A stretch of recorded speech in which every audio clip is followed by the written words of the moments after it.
என்னுடைய நண்பர் ஒரு பேச்சாளர், நான் பேர் சொல்ல விரும்பல. அவரு கார் வாங்கினார் சார். கார் வாங்கினாரே ஒழிய டிரைவரை ஓட்ட விட மாட்டார் சார். பாவம் அந்த டிரைவர் முன் சீட்ல உட்கார்ந்துருப்பார் சார். இவர் பின் சீட்ல இருந்து அவனை ஓட்டுவார் சார்.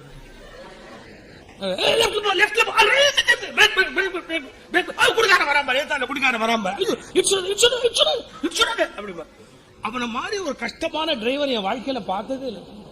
இவர் பின் சீட்ல உட்கார்ந்துக்கிட்டு சார் எல்லாமே சொல்லுவார் சார். பிரேக் போடு, பிரேக் போடு, பிரேக் போடு, பிரேக் போடு, லைட்ஸ் ஆன் பண்ணு, ஆஃப் பண்ணு, எல்லாம் சொல்லிட்டு வருவார்.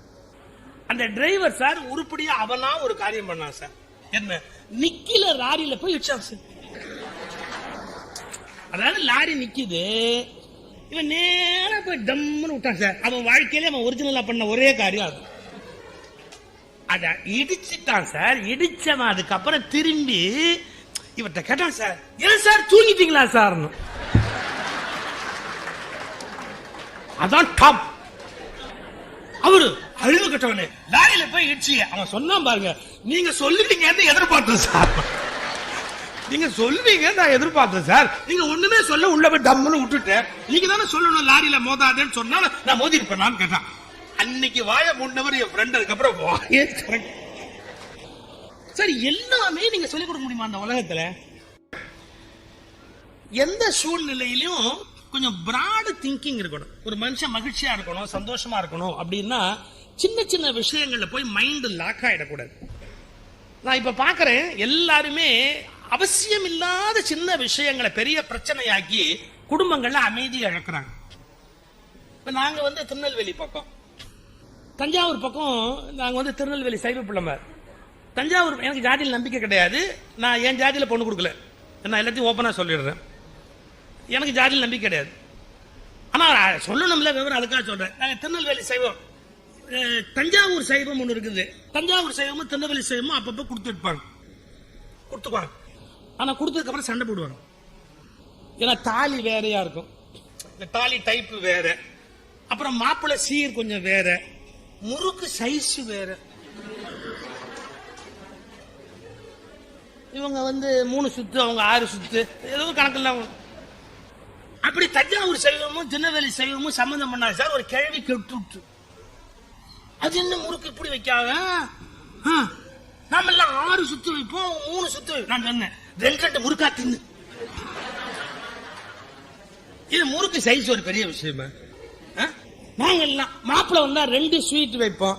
இதெல்லாம் ஒரு கணக்கு சொல்லுவாங்க. மாப்பிள்ள வந்தா 2 ஸ்வீட் வைப்போம், நீங்க எல்லாம் 1 ஸ்வீட் வைப்பீங்க. ஒரு ஸ்வீட்டே கெடுதல். இப்ப இருக்கிற டயபெட்டிக் விஷயத்துக்கு 1 ஸ்வீட்டே வைக்கப்படாது. பாதி ஸ்வீட் தான் எல்லாருக்குமே வைக்கணும். 2 ஸ்வீட் வைப்போம், நீங்க 1 ஸ்வீட் வைக்கிறீங்க. சின்ன சின்ன இஷ்யூஸ பெருசாக்குவாங்க. உறவுகள் மேம்பட அப்படின்னு வேதாத்ரி மகரிஷி சொன்ன கருத்துக்களை தொகுத்திருக்காங்க. ஒரு 18 பாயிண்ட் நீங்க படிக்கணும். அதுல ஒரு பாயிண்ட் சொல்றார், அற்ப விஷயங்களை பெரிதுபடுத்தாதீர்கள். நல்ல மகிழ்ச்சியா இருக்கணுமா, குடும்பம், உறவு, நட்பு எல்லாம் இருக்கணுமா, அற்ப விஷயங்களை பெரிதுபடுத்தாதீர்கள். சின்ன விஷயத்தை பெருசுபடுத்தக்கூடாது சார். இப்ப ஆம்பளைங்க வேஷ்டி கட்டும் போது சார் கரை இந்த பக்கம் லெப்ட்ல வச்சு கட்டுவோமா சில பேர். நான் அப்படி கட்டுறேன். சில பேர் வேஷ்டி கட்ட சொன்னா ரைட்ல வச்சு கட்டுவாங்க. இந்த கரை இப்படி ரைட்ல வரும்படியா கட்டுவாங்க. இது பெரிய வித்தியாசமா எழுதிருக்காங்க சார். தர்மபுரம் மடத்துக்கு திருவாவூர்துறை மடத்துக்கு என்ன வித்தியாசம்னா, இவங்க இடது பக்கம் வேஷ்டியை வச்சு கட்டுவாங்க, அவங்க வலது பக்கம் வேஷ்டியை வச்சு கட்டுவாங்க. இது என்ன பெரிய அத்வைதமா துவைதமா? என்ன பெரிய பாழா போச்சு? சாமியார் வேஷ்டியை கட்ட கோமணத்தோட அலையணும். வலது பக்கம் கட்டினா என்ன, இடது பக்கம் கட்டினா என்ன ஒரு பெரிய விஷயமா? அது இடது பக்கம் கட்டுவோம். நாங்க மொட்டை அடிச்சு சாமியாரா இருப்போம், இவங்க ஜடாமுடி வச்சு சாமியாரா இருப்போம். மழித்தலும் நீட்டலும் வேண்டா, உலகம் பழித்தது ஒதுக்கி விடும் திருவள்ளுவர் எழுதுறாரு. நீ மொட்டை அடிச்சா என்ன, ஜடாமுடி வச்சா என்ன, ஒழுக்கமா இருந்தா எங்களுக்கு போதும். பல சாமியார் அது முடியலன்றான். அதை தவிர பாக்கி எல்லாத்தையும் பேசுன்றான். ஒழுக்கமா இல்லடா, அவ்வளவுதான் நமக்கு வேண்டியது. சன்னியாசினா ஒழுக்கமா இருக்கணும், அவ்வளவுதான் எங்களுக்கு வேண்டியது இல்லையா? மற்றதெல்லாம் பெரிய விஷயமா? எங்க சம்பிரதாயம் எப்படி, எங்க சம்பிரதாயம் எப்படி? சாரி, இந்த சொசைட்டியோட சோசியல் ஹார்மனி, சோசியல் ஹார்மனி நீங்க மெயின்டைன் பண்ணணும்னா ரிலிஜன், காஸ்ட், இதுல இருக்கிற சின்ன சின்ன விஷயங்களை பெருசா எடுத்துக்கூடாது. அதெல்லாம் ஒரு பெரிய விஷயமே இல்லை. இப்ப எங்க சம்பிரதாயம் எப்படி, எங்க சம்பிரதாயம் எப்படி, எங்க மரபு எப்படி, அதெல்லாம் பெரிய விஷயமே கிடையாது. வி கே ராமசாமி உங்களுக்கு தெரியுமில்ல, சினிமா லாக் பண்ணுவார் வி கே ராமசாமி. அவரும் எழுத்தாளர் சாண்டில்யன் இருந்தார்.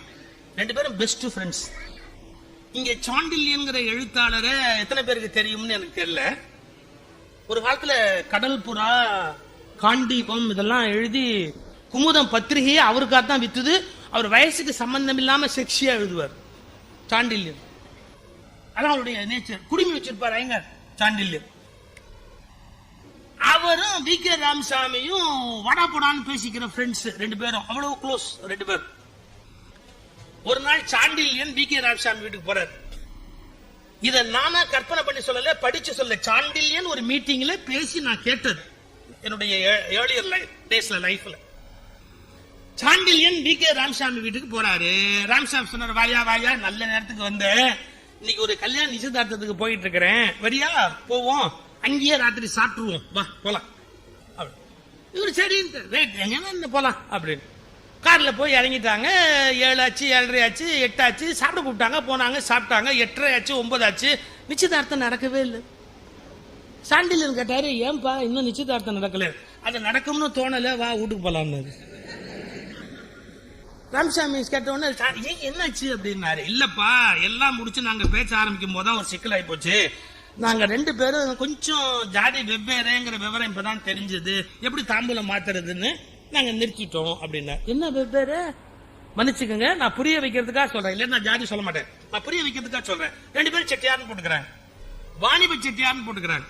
அந்த சாண்டில்யன் கேட்கிறார், நீ வாணிப செட்டியார், அவங்களும் வாணிப செட்டியார், அப்புறம் என்ன ஜாதி வெவ்வேறுன்னு சொல்றேன். அப்போ ஒரு வார்த்தை சொன்னாரா, இல்லப்பா, பொண்ணு வீட்டுக்காரன் ஒத்த மாட்டு வாணிபம், மாப்பிள்ளை வீட்டுக்காரன் ரெட்ட மாட்டு வாணிபம், நாங்க எப்படி சம்பந்தம் பண்றதுன்னு சண்டையாகி போச்சப்பா, நிறுத்திட்டோம். சாண்டில்யன் சொன்னார், ஒண்ணு அவனை ஒரு மாட்டை வித்துற சொல்லு, இல்ல நீ ஒரு மாட்டை வாங்கிக்க. இதுக்கு போய் கல்யாணத்தை நிறுத்துறேங்கிற அறிவு அவனுக்கு சொல்லிட்டு சாண்டில்யன் ஒரு கேள்வி கேட்டார். இப்ப யாருமே மாடு வச்சு வாணிபம் பண்ணல. ஒரு காலத்துல ஒத்த மாட்டு வாணிபம், ரெட்ட மாட்டு வாணிபம்னு காசிசம் இருந்ததுல நியாயம் இருக்கு. ஒரு மாடு வச்சிருப்பாங்க, 2 மாடு வச்சிருப்பாங்க. இப்ப எல்லாருமே லாரி வச்சுதான் வியாபாரம் பண்றாங்க. லாரியில கொள்முதல் பண்றான், லாரியிலே வித்துக்கிட்டு இருக்கிறான், கொண்டு போய் விற்கிறான். இப்ப நீ இப்ப மாட்டை வச்சுக்கல, அவனும் மாட்டை வச்சுக்கல. என்னப்பா இத போய் ஒரு பெரிய விஷயமா? கூப்பிடு, பொண்ணு வீட்டுக்காரனை கூப்பிடு, மாப்பிள்ளை வீட்டுக்காரனை கூப்பிடுன்னு சாண்டில்யன் பேசி அந்த கல்யாணத்தை முடிச்சு வச்சார். எதுக்கு சொல்றேன்? இப்ப பாருங்க, ஒரு சின்ன விஷயத்தை பெருசாக்கி அந்த கல்யாணத்தை நிறுத்தலாமான்னு பாக்குறேன். இதுவாது பரவாயில்ல, கல்யாணம் ஆனதுக்கு அப்புறமே வர புருஷ முன்னாடி சின்ன விஷயத்தை பிரச்சனையாகி வெளியிடுறாங்க. இதெல்லாம் ஒரு பெரிய விஷயமே கிடையாது. நீங்க முன்ன எப்பவும் விட இப்ப டைவர்ஸ் ரொம்ப ஜாஸ்தி. இப்ப நாங்கெல்லாம் பொண்டாட்டி புள்ளியா வாழலையா? பிடிக்காதுதான், வாழல. யாருக்கு? அவங்களுக்கு என்ன பிடிக்காதுதான். நான் சரியா சொல்லலையோ? ரொம்ப 10% இந்த ஈருடல் ஓர் உயிர்னா அந்த புழுகு, ஆகாச புழுகு, அயோக்கியத்தனமான புழுகு, அதெல்லாம் சான்ஸே கிடையாது. சும்மா கொஞ்சம் முன்ன பின்ன இருக்கும், அவ்வளவுதான். ஏதோ ஒண்ணு. இதை நீங்க வேற ஏதாவது ஆல்டர் பண்ணலாம்னு நினைச்சா அதை விட ஆபத்தா போய் முடியும். இது பெட்டர், இருக்கிறது பரவாயில்லன்னு காலத்தை விட்டு கம்முன்னு போக வேண்டியது. அதை விட்டு நீங்க வேற யோசிச்சீங்கன்னா, சார் இப்ப பாருங்க, ஒரு சின்ன விஷயம் முன்ன பின்ன இருந்தா சேர்ந்து வாழ மாட்டேங்கிறாங்களே. எல்லாம் 10% இந்த உலகத்துல அமையுமா? இங்க நல்லா யோசிச்சு பாருங்க. Is it practically possible? எப்படி சார் அமையாது? பொய் சார், சான்ஸே கிடையாது. ஒரு மேரேஜ் நம்புவீங்களா பாருங்க, அவங்க பை பர்த் வெஜிடேரியன்ஸ், சைவம் சாப்பிடுற குடும்பம் ஆச்சுங்களா. முதல் நாள் ஒரு சூட் புக் பண்ணிருக்காங்க மாப்பிள்ளை பொண்ணுக்கு, நைட்டு புக் பண்ணி வச்சிருக்காங்க. பொண்ணு குளிச்சுட்டு இருக்கு உள்ள, மாப்பிள்ளை இப்படி வெளில உட்கார்ந்து இருக்கான். பேரர் வந்தா நைட் ஃபுட் என்ன வேணும்னு கேட்டான். இவர் ஆர்டர் பண்ற போது வெஜிடேரியனா நான் வெஜிடேரியனா கேட்டான். அவங்க ஃபேமிலி 2 பேருமே வெஜிடேரியன். சோ மாப்பிள்ளை என்ன பண்ணிட்டா, வெஜிடேரியன் ஃபுட் ஆர்டர் பண்ணிட்டான். பொண்ணு குளிச்சிட்டு வந்தா, தலையை தோடிட்டே கேட்டா, யார் வந்தான்னு கேட்டா. இது மாதிரி சர்வர் வந்தாரு, என்ன ஆர்டர் பண்ணு, என்ன ஆர்டர் பண்ணேன்னா, வெஜிடேரியன் ஃபுட் ஆர்டர் பண்ணேன்னா. அவ கேட்டா, யாரை கேட்டா ஆர்டர் பண்ணேன்? ஏன் நான் நான் வெஜிடேரியன் சாப்பிடுவேன் அப்படின்னு. உடனே சொன்னா, ஐ எம் சாரி, எனக்கு தெரியாது. இப்ப கூட ஒன்னும் பரவாயில்ல, பேரை கூப்பிட்டு கேன்சல் பண்ணிட்டு உனக்கு என்ன வேணும் சொல்லிக்கோ, இட்ஸ் நாட் எ ப்ராப்ளம், பரவாயில்ல சொல்லிடலாம் அப்படின்னு. அப்படி இல்ல, நீ உன் மேல் ஷேவனிஸ்ட காட்டிட்டியே, எனக்கு என்ன சாப்பிடணுங்கிறத நீயே டிசைட் பண்ணுவியா? இப்பதான் லைஃப் ஸ்டார்ட் ஆகுது, ஸ்டார்டிங்லயே நீ இப்படி இருக்கிறியே, நீ கடைசி வரைக்கும் நீ எப்படி இருப்பேன்னு எனக்கு தெரியாது, நான் எப்படி உன்னோட வாழ்றது அப்படின்னா போச்சு. அவ பேசணும், நீங்க சும்மா இருப்பாங்க. இவன் 4 வார்த்தை, அவன் 4 வார்த்தை, 2 பேரும் பொட்டி தூக்கிட்டு வீட்டுக்கு வந்துட்டாங்க. யூ won't believe அவங்க கடைசி வரைக்கும் சேர்ந்து வாழல. இது ஒரு பெரிய விஷயமா? வெஜிடேரியனோ நான் வெஜிடேரியனோ உனக்கு என்ன பிடிக்குதோ நீ சாப்பிட்டுக்க, இல்ல என்ன பெரிய கெட்டு போச்சு, உனக்கு என்ன பிடிக்குதோ சாப்பிடு. சார் யாரும் யாரையும் ஆள முடியாது, யாரும் யாரையும் அடக்க முடியாது. அவங்கவுங்க சொல்றபடி அவங்கவுங்க வாழ கொஞ்சம் முன்ன பின்ன தான் இருப்பாங்க. அவங்கவுங்க லைஃப் அவங்கவுங்க தான் அமைச்சுக்கிட்டே வருவாங்க. நான் முன்னே சொல்லியிருக்கேன், நீங்க கேட்டிருக்கலாம். இந்த கல்யாண மாலையில மோகன் சார் பேசும்போது ஒரு எனக்கு ரொம்ப நல்ல நண்பர், அதனால நான் அவரை கேள்வி பண்ண, தப்பா நினைக்காதீங்க. அவர் இந்த மைக்கை இப்படி வச்சுக்கிட்டு போய் சொல்லுவார், கல்யாண மாலைக்கு வந்துட்டீங்க, நீங்க கேட்கிற மாதிரியே ஒரு மாப்பிள்ளை, இதை விட ஒரு பொய் உலகத்துல இருக்கவே முடியாது. நீங்க கேட்கிற மாதிரியே ஒரு மாப்பிள்ளை கண்டிப்பா அப்படி நம்புறாப்லயே சொல்லுவார் சார். நீங்க கேட்கிற மாதிரியே ஒரு மாப்பிள்ளை கண்டிப்பா உங்களுக்கு கிடைப்பாங்க. அப்புறம் அந்த பொண்ணு மாப்பிள்ளை வீட்டுக்காரன் வருவான் பாரு, அவன் சொல்லுவாங்க, கல்யாண மாலைக்கு வந்துட்டீங்க, நீங்க எதிர்பார்க்கிற மாதிரியே ஒரு பொண்ணு உங்க லைஃப்ல நிச்சயமா அமைவாங்க. ஏன் சார் இவர் என்ன ஃபேக்டரியா வச்சிருக்காரு, மோல்டு பண்ணி ஊத்தி கையில கொடுத்துருக்கு? 23 24 வயசு ஒரு வீட்டுல வளர்ற பொண்ணு, 25 26 வயசு யார் வீட்லயும் வளர்ற ஒரு பையன், எப்படி சார் ரெண்டு பேரும் எதிர்பார்க்கிற மாதிரியே இருப்பாங்க? எதிர்பார்க்கிற மாதிரி எவனுக்குமே அமைஞ்சது இல்லை, யாருக்குமே அமைஞ்சது இல்லை. அப்படியெல்லாம் அமைஞ்சுட்டா அது வாழ்க்கை இல்லை.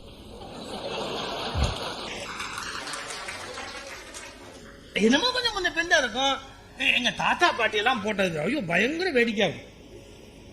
எங்க தாத்தா வச்சது சட்டம், வீட்டுல மனுஷன் வச்சது சட்டம் பாருங்க. அவர் என்ன பண்ணுவார், உட்கார்ந்து இருந்தா எங்க பாட்டி எழுத்தாப்லயே வர மாட்டாங்க, பின்னாடி எங்கேயோ போய் நின்று இருப்பாங்க.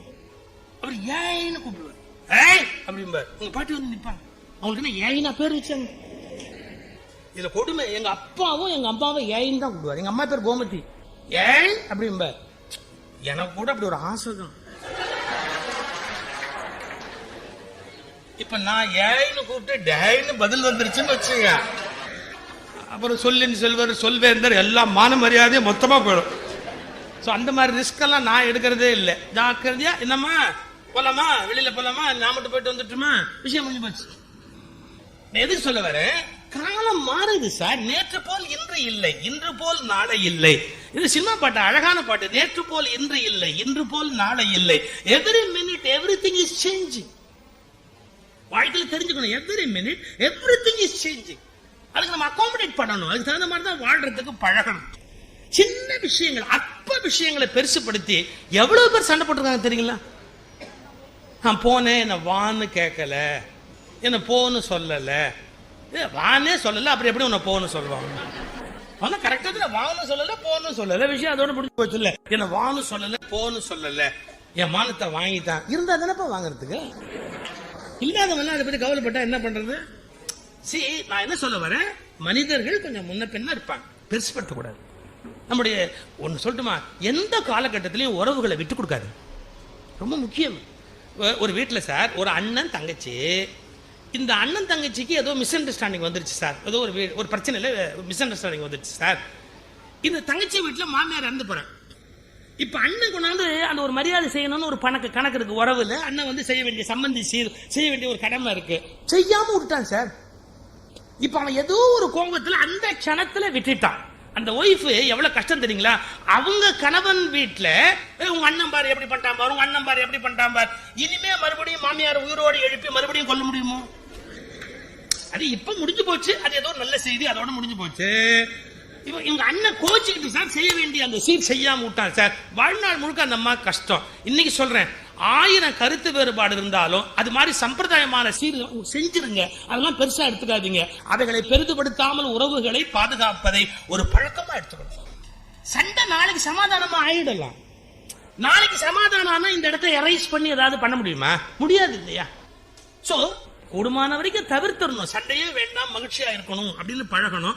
தவிர்க்க முடியாம வந்துருச்சா பரவாயில்ல, சபையில விட்டு கொடுக்க கூடாது, பொது இடங்கள்ல விட்டு கொடுக்க கூடாது.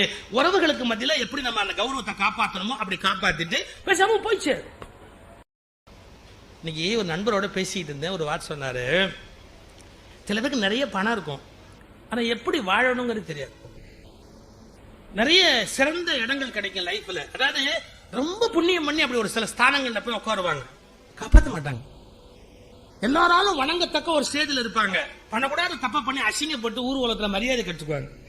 ஏன் இப்படிலாம் போறாங்க? கொஞ்சம் சில பேர் யோசிச்சு பாருங்களேன். அவங்க வயதில் அடைந்த புகழ், அவங்க மேல வந்த தோரணை, அவங்களுடைய படங்களுக்கு கிடைச்ச மரியாதை, அவங்களுடைய பேச்சு எழுத்து எல்லாத்தையும் டிவியில அதுல இதெல்லாம் போடுற ஒரு பெருமை எல்லாத்தையும் அதுல கெடுப்பாங்க. இருக்கக்கூடாத ஏதோ ஒரு தவறு வாழ்க்கையில இருந்து எல்லாம் வீணப்படும். இவ்வளவு கஷ்டப்பட்டு ஒரு இடத்துக்கு வர்றாங்க, எல்லாம் வேணா போய் அவமானப்படுவாங்க, ஜெயிலுக்கு போவாங்க, அசிங்கப்படுவாங்க, என்னெல்லாமோ நடக்கும் லைஃப்ல. கொஞ்சம் யோசிச்சு பாருங்க. இத கணக்கு பண்ணி என் ஃப்ரெண்ட் ஒரு வார்த்தை சொன்னார், சில மறக்க முடியாத வார்த்தை. பிரதர், பாவத்தை கூட நம்முடைய பாவத்தை கூட நம்ம சமாளிச்சுடலாம், புண்ணியத்தை ஹேண்டில் பண்றது கஷ்டம்.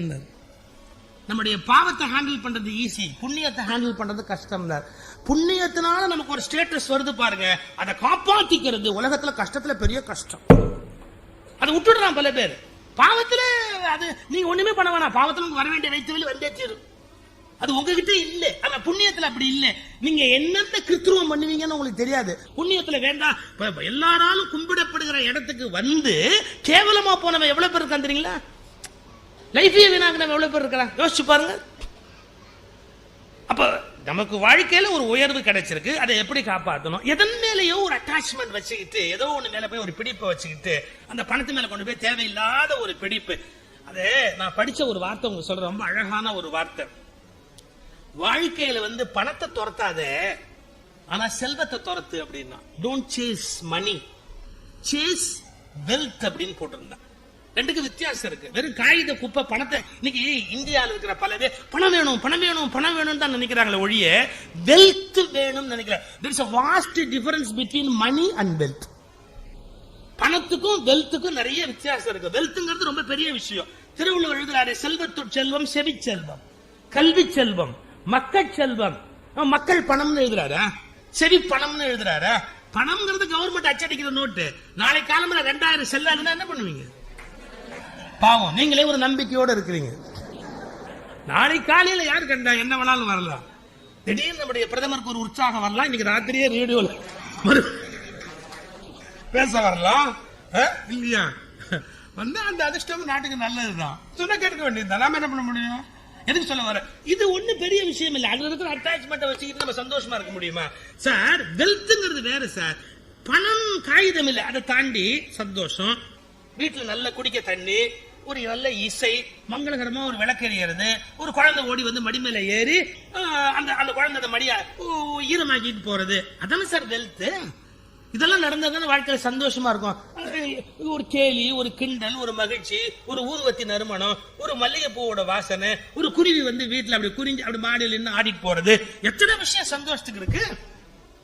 இதெல்லாம் இழந்துட்டு எப்ப பார்த்தாலும் ரூபாய் நோட்டுக்குள்ளேயே உட்கார்ந்து அதை எண்ணிக்கிட்டே உட்கார்ந்து இருந்தா வேஸ்ட் வேஸ்ட்.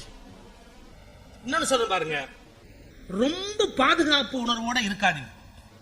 நான் சொல்றது எல்லாமே நேர்மாறா இருக்கும். உங்களுக்கு இது வரைக்கும் யார் யார் என்ன சொன்னாங்களோ அதுக்கு நேர்மாறாவே சொல்லுவேன். இனிமே நான் அடுத்த வருஷம் தான் கூப்பிடுவீங்க. எல்லாரும் சொல்றாங்க நீ ரொம்ப சேஃபா இரு. நான் சொல்றேன், நான் அப்பவே ஆபத்துல இருன்னு சொன்னேன். ரொம்ப சேஃப்டியை யோசிக்க கூடாது சார். ஒரு மகாராஜா என்ன பண்ணா பாருங்களேன், ஒரு அரண்மனை கட்டினா.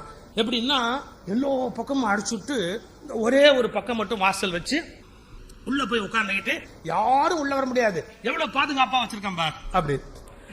இத பாக்குறதுக்கு இன்னொரு மகாராஜா வந்தான். அவன் இப்படி பார்த்துட்டு, இதை விட செக்யூர்டா இதை விட பாதுகாப்பா யாருமே கட்ட முடியாதப்பா, எங்க இருந்து யாரும் உன்னை தாக்க முடியாது, கிளீனா எல்லா பக்கமும் அடிச்சுட்ட ஒரே பக்கம் என்ட்ரி எக்ஸிட் வச்சு நீட்டா கண்ட்ரோல்ல வச்சிருக்கிற, இதை விட பாதுகாப்பா யாருமே பண்ண முடியாது. அப்ப அங்க வந்து சாமியார் சொன்னா, நீ இதையும் அடிச்சு விடுறாங்க, இதையும் அடிச்சுட்டா அதுக்கு சமாதின்னு பேர், அதுல இருந்தா இன்னும் பாதுகாப்பா இருக்கலாம். அதையும் அடிச்சுட்டு உட்காந்து வேண்டியது சார். எல்லா பக்கமும் ஜன்னல் வச்சு திறந்து வச்சாதான் அது வாழ்க்கையை ஒழிய எல்லாத்தையும் சாத்திக்கிட்டு உட்கார்ந்தா அது வாழ்க்கையா? ஜன்னல் இருக்கணும், ஜன்னல் வழியா காத்து வரணும் சார்.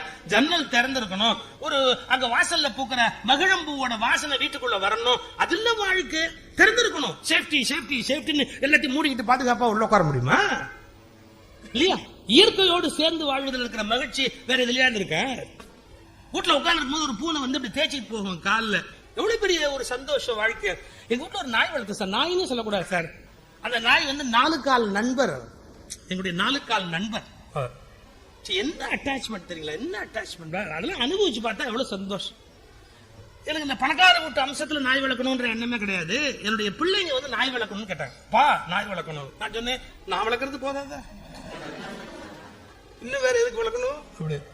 இல்லப்பா, கண்டிப்பா நம்ம வீட்டுல நாய் இருக்கணும். நான் என்ன கேட்டேன் தெரியுங்களா? என் குழந்தைகிட்ட என்ன கேட்டேன் தெரியுமா? நாயின் சந்தோஷத்துக்காக நீங்கள் வளர்க்க விரும்புகிறீர்களா, உங்கள் சந்தோஷத்துக்காக நாய் வளர்க்க விரும்புகிறீர்களா? நாயோட சந்தோஷத்துக்காக நீங்க வளர்க்கறதா இருந்தா நான் கொடுக்குறேன், உங்களுக்கு செலவு பண்றேன். உங்க சந்தோஷத்துக்கு நாயை பிடிச்சி வளர்க்காதீங்க, அது தவறு. நாயோட சந்தோஷத்துக்கு வளர்க்கறதா இருந்தா நம்ம வளர்க்கலாம். அவங்க முதல்ல சரி சரின்னு சொல்லிட்டாங்க, அப்புறம் வழக்கம் போல ஏமாத்திட்டாங்க. அப்புறம் நானும் என் பொண்டாட்டி தான் அதுக்கு பால் ஊற்றி காப்பாற்றி அதெல்லாம் பண்ணி எல்லா வேலையும் செஞ்சு எல்லாம் பண்ணி முடிச்சோம். போய் 12 வருஷம் இருந்து போய் சேர்ந்து அதுக்கப்புறம் சார் எல்லாம் மறக்கவே முடியாது. நான் இது மாதிரி ஒயிட் அண்ட் ஒயிட் போட்டு கார்ல வந்து ஏற வருவேன், மீட்டிங் பரப்பணுங்கிறதுக்கு. இப்படி வந்து கார்ல ஏற வரும், எங்க இருந்தாலும் ஓடியாது சார், வீட்டுல எங்கேயோ இருக்கும். நான் கார்ல அங்கேயே அப்படியே ஓடியாண்டு நேரா இந்த 2 காலை அப்படி இப்படி இப்படி இந்த ஜிப்பா மேல இப்படி வச்சு இந்த தாவா கிட்டே ஒரு நிக்கணும்.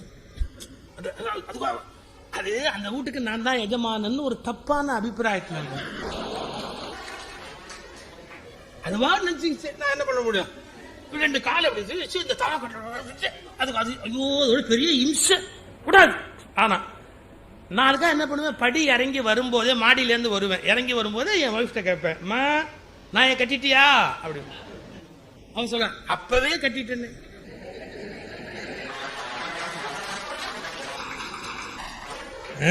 என்ன நாயினதுல உங்களுக்கு இவ்வளவு சந்தோஷம் இல்ல? கோயில் பட்டியில கூட்டு வச்சு எனக்கு ஒரு பட்டம் கொடுக்குறீங்கல்ல, நான் தான் அப்பவே கட்டிட்டேன்னு. அதுக்கு மேல ஒரு பஞ்ச் அடிப்பா. ஆனாலும் சார் என்னால மறக்க முடியாது அதனுடைய அன்பு, அந்த நாயோட அன்பு, பூனையோட அன்பு, வீட்டுல ஒரு குருவி பறந்து போறதுல இருக்கிற சுகம், இதெல்லாம் வாழ்க்கை சார். மகிழ்ச்சி, மகிழ்ச்சிங்கிறது வந்து வெறும் பணத்துல இல்ல, வெல்த். இதெல்லாம் நம்ம வீட்டுக்குள்ள நான் வீடு கட்டுறேன்னு சொல்லி நம்முடைய ஜி.கே. சுந்தரம், லட்சுமி மில்ஸ் அதிபர் ஜி.கே. சுந்தரம் ஐயாட்ட போய் கிரகப்பிரவேச அழைப்பு கொடுத்தேன். ஐயா புது வீடு கட்டி கிரகப்பிரவேசம் பண்ண போறோம். அவர் என்ன கட்டுறாரு தெரியுங்களா?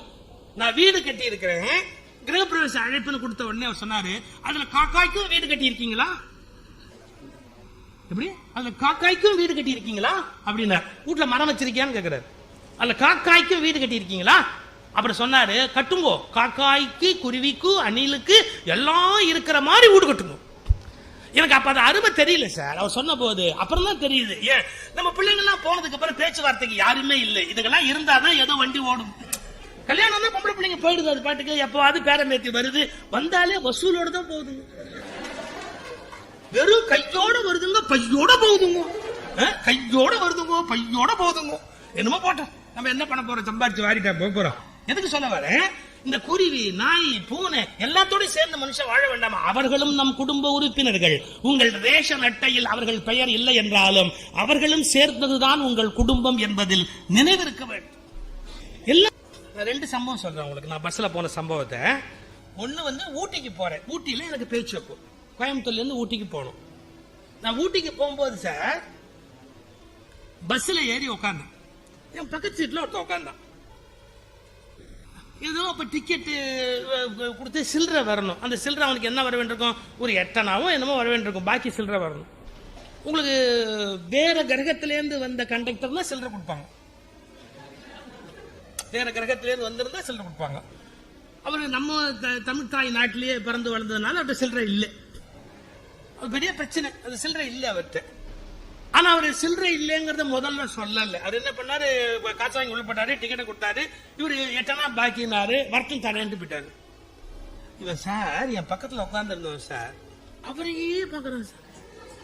அவர் முன்னாடி போனா முன்னாடி பாக்குறான், பின்னாடி போனா பின்னாடி பாக்குறான். இந்த டேபிள் ஃபேன் ஒண்ணு இப்படி போகும் பாத்தீங்களா, இந்த டேபிள் ஃபேன், இந்த ஃபேன் எல்லாம் அதே மாதிரி சூரியகாந்தி இப்போ சூரியனையே பார்க்கும் சொல்லுவான் பாருங்க, அது மாதிரி பகவானை பக்தன் எப்போதும் பார்த்து கொண்டே, அது மாதிரி அந்த கண்டக்டரே பாக்குறான். அப்படியே போறாரு, இப்படியே வராரு, இப்படியே போறான், இப்படியே கொட்டுமே. நான் ஊட்டி பஸ்ல ஏறி உட்கார்ந்தா சைட்ல பார்த்தா மரம், மட்டை, செடி, கொடி, குரங்கு, அதுல வந்து பெரிய உயர்ந்த மரங்கள் இருக்கும். அந்த அந்த அந்த ஹேர்பின் பெண்ட்ல போகும்போது பாத்தீங்கன்னா பள்ளத்தாக்கு தெரியும். அதெல்லாம் எவ்வளவு கண்கொள்ளா காட்சி சார். நான் என்ன வருத்தப்படும் தெரியுங்களா, இந்த ஊட்டி மலையினுடைய அழகு முழுவதையும் நான் கண்களால் பருகி கொண்டு போகிறேன். ஒரு 8 அணாவுக்காக அந்த கண்டக்டரை மட்டுமே கண்களால் பருகி கொண்டு அவன் அப்படியே உட்கார்ந்துருக்கான் சார். கடைசி வரைக்கும் வேற எங்கேயுமே பார்க்கல. அவர் நடுவில் இறங்கிடுவாரோன்னு அவனுக்கு பயம். அவர் விட்டுருவார். இவ்வளவு பண்ணவன் சார் அங்க இறங்கி அங்கேருந்து ஏதோ ஒரு மஞ்சக்கொம்பேன்னு ஒரு பஸ் போகுதுன்னு இறங்கி ஓடிவிட்டான் சார். இங்க இவ்வளவு நேரம் அவருக்காக தவம் இருந்தவன் இறங்கும் போது ஒரு பஸ்ஸை பார்த்தா பாத்தீங்களா, தப்பு ஓடிவிட்டான்.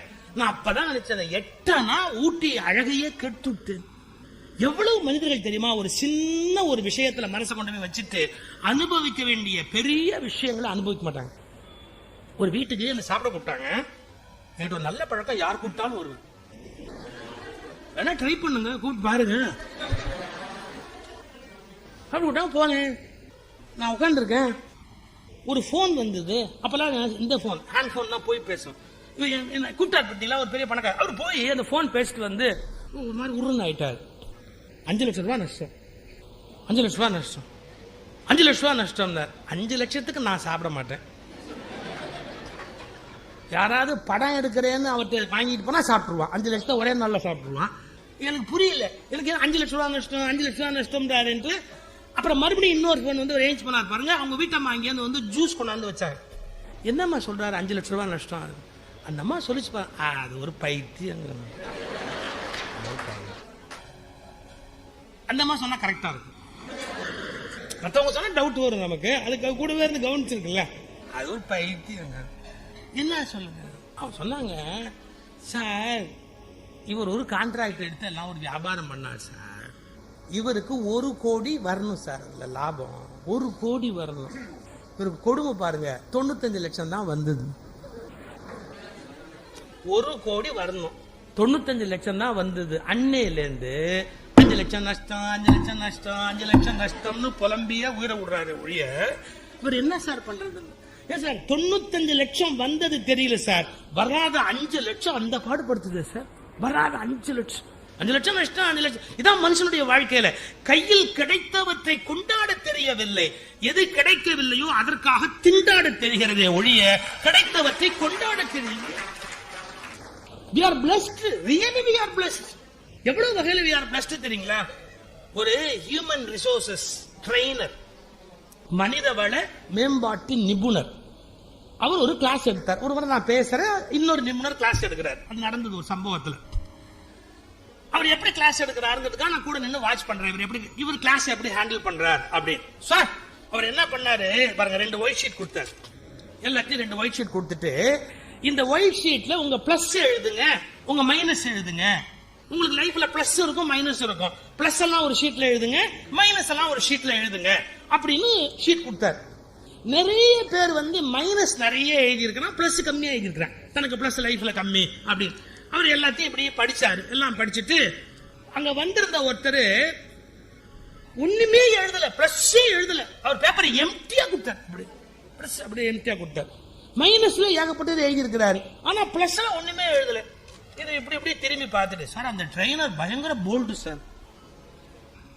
ஒரு கேள்வி கேட்டார், சார் உங்களுக்கு மேரேஜ் ஆயிடுச்சா? அவர் சொன்னார் ஆச்சு. இப்போ உங்க ஒய்ஃப் யாரோட இருக்காங்க? அதாவது எனக்கு அப்படியே கை கால் நடுங்கி போச்சு. இப்ப உங்க ஒய்ஃப் யாரோட இருக்கிறாங்க? அவங்க அறிவு இருக்கா சார்? என்ன கேள்வி சார் நீங்க கேக்குறீங்க? ஒய்ஃப் என்னோட தான் இருக்கிறாங்க.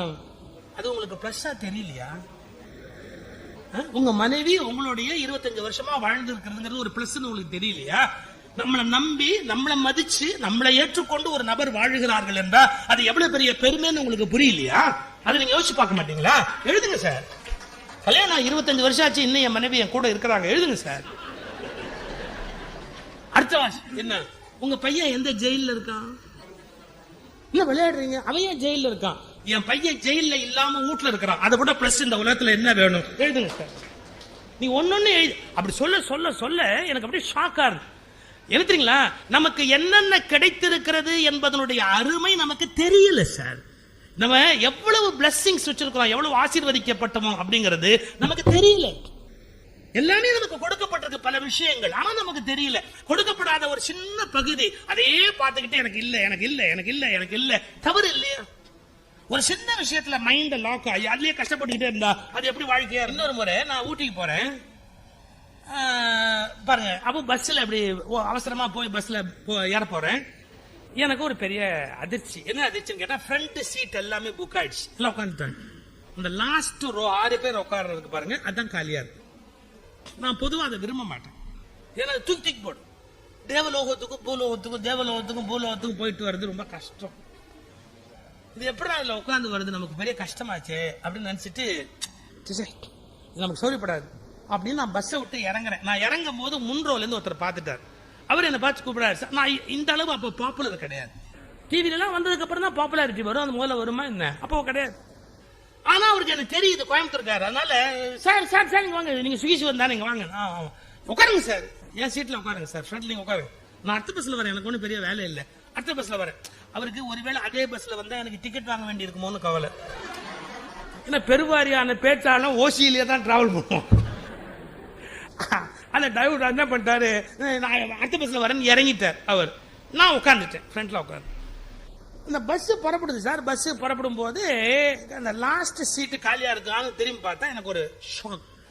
நியூலி மேரிடு கப்பிள் ஒன்னு வந்து பஸ்ல ஏறுறாங்க. இந்த லாஸ்ட் சீட்ல வந்து ஏறாங்க. நீங்க ஒண்ணு யோசிக்கிறீங்க, நியூலி மேரிட்னு உனக்கு ரொம்ப ஜோசியம் தெரியுமா? எனக்கு தெரியும். நீங்க எல்லாருமே ஐடென்டிஃபை பண்ணலாம். கொஞ்சம் கூட இடைவெளி வராம இப்படி வந்தாங்கன்னா நியூலி மேரிட்னு. பொண்ணு முன்னாடி போய் பையன் பின்னாடி வந்தா இன்னும் கல்யாணம் ஆகல, ஃபாலோ பண்றான்னு. நீ வந்தாவா வர்றாட்டி சனி நின்று முன்னாடி போனான்னா கல்யாணம் 4-5 வருஷம் ஆச்சுன்னு. இன்னும் உங்களுக்கு எத்தனை வருஷம்னு தெரியணும் அப்படின்னா, எத்தனை அடி இடைவெளியோ அத்தனை வருஷம் அவங்களுக்குள்ள கல்யாணம் ஆகி முடிஞ்சு போச்சு. வேணா நாளைக்கு ஒன்று இன்ச்சு டேப்போட போய் பஸ் ஸ்டாண்ட்ல நின்று பாருங்க, இதெல்லாம் கரெக்டா நீங்க கணக்கு பார்க்கலாம். இல்ல ஒரு PhD பண்ணலாம் ஆச்சுங்களா. அது நியூலி மேரிடு கப்பல் ஆச்சுங்களா. அது வந்து ஊட்டி பஸ்ல வந்து ஏறு. நான் நினைச்சேன், ஐயோ அது லாஸ்ட் பஸ், மேல மேல தூக்கி போடும், ஐயோ கஷ்டமா இருக்குமே, உட்கார்றாங்களே நினைச்சிட்டேன். அந்த ஒவ்வொரு ஹேர்பின் பெண்டு வரும் பாத்தீங்களா, இந்த ஹேர்பின் பெண்டு ரொம்ப சொல்லக்கூடாது. அவங்க எங்கேயோ போயிட்டு நீங்க யோசிக்கிறீங்க, இதெல்லாம் நீ ஏன் பார்த்த? நான் என்ன அவ்வளவு மட்டமான ஆளா? உங்களுக்கு எல்லாம் சொல்ல வேண்டி இருக்கும்னு நான் பார்த்தேனே ஒழிய, இல்லைன்னு நான் அதெல்லாம் பார்த்திருக்கவே மாட்டேன். நான் ஏன் நான் பார்க்க போறேன்? ஐயோ, அவங்களுக்கு அந்த ஒவ்வொரு ஹேர்பின் பெண்டும் எவ்வளவு சௌரியம் தெரியுங்களா? அவங்க அந்த டிரைவருக்கு கோயில் வச்சு கும்பிடுவாங்க போல. அது அவங்களுக்கு அவ்வளவு சௌரியமா இருக்கு ஆச்சுங்களா. நான் போய் இறங்கின உடனே நான் பாக்குறேன், இதுங்க ரெண்டும் இறங்குறதுக்கு முன்னாடி அந்த லாஸ்ட் சீட்டை தொட்டு அப்படி கும்பிட்டு. எனக்கு அப்படியே பொறி தட்டி ஒரு வினாடி யோசிச்சேன். அந்த லாஸ்ட் சீட்டு நரகம் என்று நான் விளக்கினேன். அதான் நரகம்னு நான் விளக்கினேன். அதுதான் சொர்க்கம்னு அவங்க சாதிக்கிறாங்க. நான் அப்பதான் ஒரு முடிவுக்கு வந்தேன். சொர்க்கமும் நரகமும் ஒரு பஸ்ஸின் கடைசி சீட்டில் இல்லை. ஒரு பஸ்ஸின் கடைசி சீட்டில் கடைசி சீட்டு இருப்பதே பெரிய விஷயம் இல்லைங்களா? இல்ல, நம்முடைய அரசு போக்குவரத்து பஸ்ல கடைசி சீட்டு இருக்கிறது பெரிய விஷயம் இல்லையா? இப்ப இப்படி சொல்லட்டுமா, ஒரு சொர்க்கமும் நரகமும் ஒரு பஸ்ஸின் கடைசி சீட்டில் இல்லை. கடைசி சீட்டில் கடைசி சீட் மட்டும்தான் இருக்கிறது. சொர்க்கமும் நரகமும் அவரவர் அபிப்பிராயத்தில் இருக்கிறது. அவங்களுக்கு அது சொர்க்கம், எனக்கு அது நரகம். இந்த ஹைலி பிலோசாபிக்கல் டிராவல் அந்த லெவலுக்கு நீங்க போயிட்டீங்கன்னா அப்புறம் வாழ்க்கையில வருத்தப்படுறதுக்கு என்ன இருக்கு? ஒண்ணுமே கிடையாது. நம்ம அபிப்பிராயம்